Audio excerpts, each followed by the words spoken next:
Have you ever found yourself leaving an interaction, replaying something over and over again in your head, sure that you said or did something wrong? You perseverate on it and resolve to follow up with the other person and make it right. But when you do, you come to find out they didn't have any of the same thoughts or reactions. They were fine. The misery was all of your own making.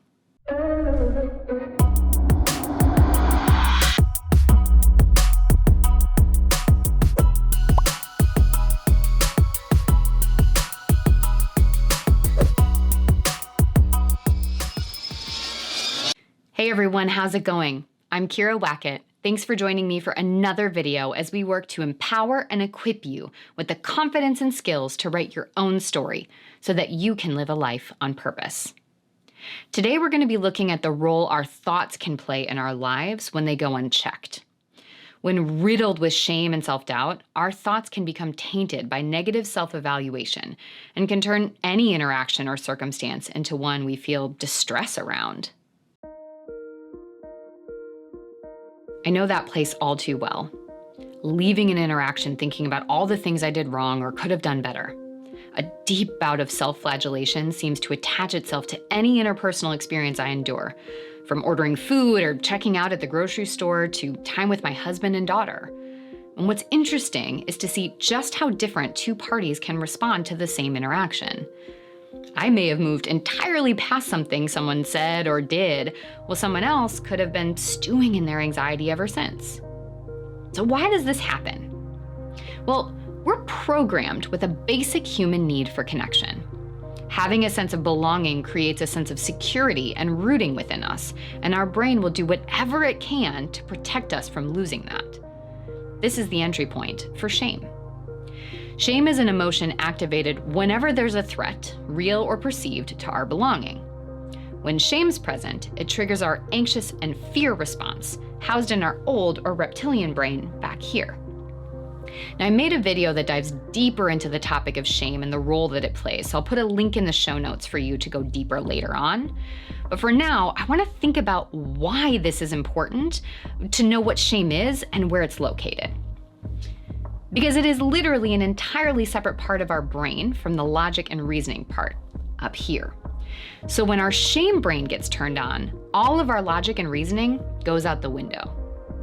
The purpose of this part of our brain is to keep us alive by responding to threats that could put us in danger. When shame is in the picture, the threat is assumed when anything has or could be done to weaken or disrupt our connection. In the case of shame, ambiguity, uncertainty, and vulnerability are threats that trigger this response. These feelings are associated with a risk of exposure, and fortunately and unfortunately, our fear brain does not play the odds game when it comes to risk. It won't wait it out or see what happens. Fear sees the world as binary. Things are good or bad, safe or unsafe, right or wrong.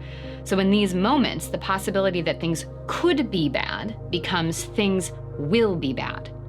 And as such, when you feel like you said or did the wrong thing because of how someone did or didn't respond, your brain attaches like a magnet to the bad, leaving you perseverating on an incident, pressed with an urge to fix it or follow it up. So how's this working for you? It's not. Rumination is a product of fear and anxiety and only works to deepen your shame brain and leave you feeling less than, judged, or bothered.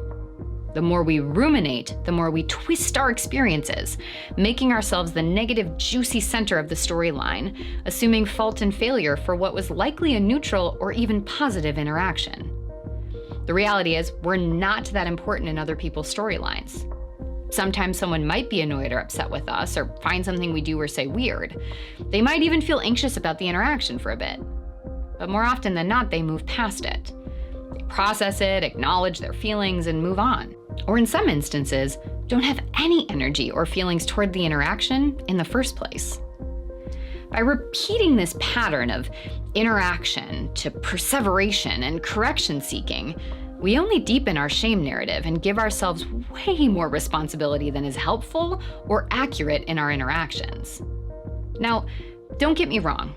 I'm not saying that it's better to stop caring about anything that happens between you and the people you interact with. I'm just saying it's important to be a bit more selective on how much space and time that you give your anxiety in your head. It may seem helpful, but ultimately all it does is strip you of energy, take away time that could be spent on other things or with other people, and again, keeps you in the center of a problem-saturated storyline. So what can we do about it? When you leave an interaction and feel that rushing feeling in your gut, followed by statements like, I should have, or why didn't I? Just acknowledge that those things didn't happen and it's okay. Pause and reflect on what evidence you have to suggest that you should have said X or done Y, or you shouldn't have done X or Y. Consider that to be a reflection rather than a truth. Do we know it with an absolute certainty? Or is it that we have difficulty dealing with ambiguity or distress? Consider if, in the moment, it's your responsibility to clarify what was said, apologize for what you did, or make better whatever situation has taken place. Is it truly that someone was upset with you, or did it just feel awkward or uncertain? Second, ask yourself why. Why do you want to say something? What's motivating you?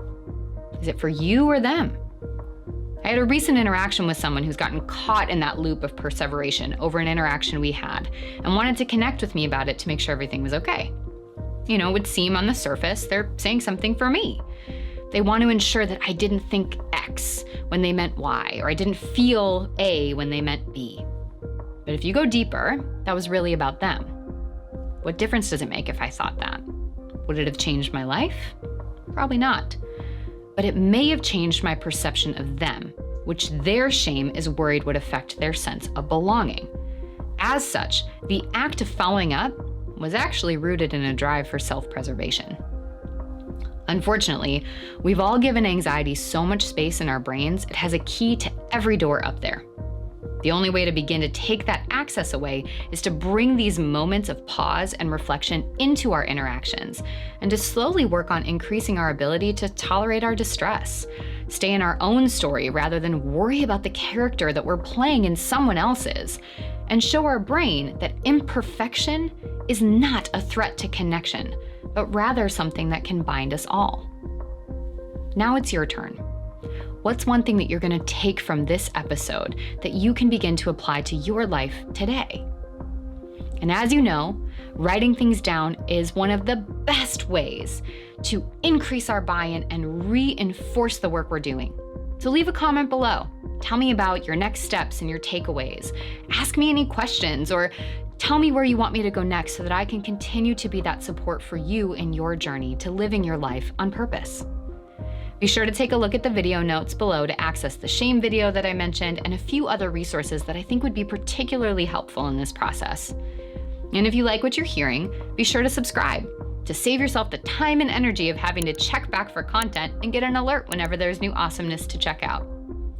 And if you really want to stay in the know on all of the happenings of Adversity Rising, plus get exclusive content and specials that I don't share anywhere else, find the link in the show notes below to subscribe to my email list. Thank you so much for being here with me today. I'm excited for you to make that shift into holding your thoughts accountable rather than just giving them free rein in your life. Remember, you have the right to author your own story. Let's get that pen back. See you next time.